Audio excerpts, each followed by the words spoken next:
A total 10.5% property tax increase has been proposed for Toronto, and experts say the impact will be felt by both homeowners and renters alike. Any increase in ownership cost finds its way eventually, not immediately, eventually to renters.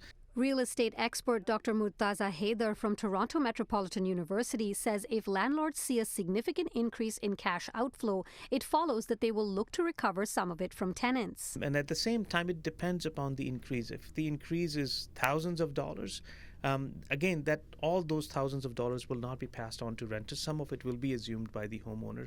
In addition, Haider says the proposed property tax increase simply does not represent that big a number. If you just look at the numbers, the average increase per household is not in thousands of dollars, and therefore I would assume that renters may not see a big significant demand to pay more in rents. I'm not expecting that. Nevertheless, as per the Residential Tenancies Act, landlords of rental units that are rent controlled can apply for a rent increase above the yearly provincial cap under certain circumstances, and an extraordinary increase in property taxes is one of them. In perspective, this is not that common.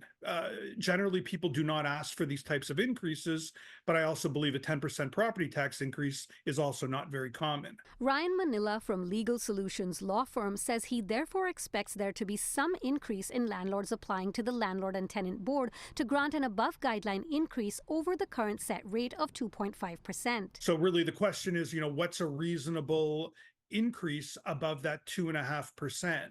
I think if property taxes, go up 10%, I think most landlords would probably increase 5 to 6%, roughly 50% of the increase. Currently, landlords can request a total 9% additional increase. But as a landlord himself, Manila says he doubts smaller landlords will bother with the paperwork. I have multiple properties in Toronto and in Vaughan. So I asked myself, would I do something like this? My initial thought was, probably not. It's not worth the aggravation.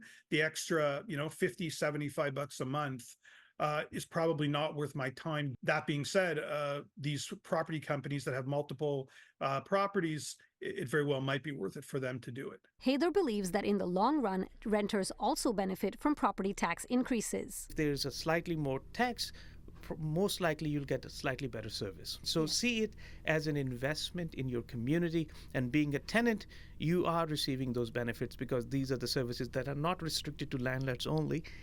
They are afforded to all who live in the city. Now, for a detailed explanation of above guideline increases, you can go to our website citynews.ca. For City News, I'm Dilshad Burman.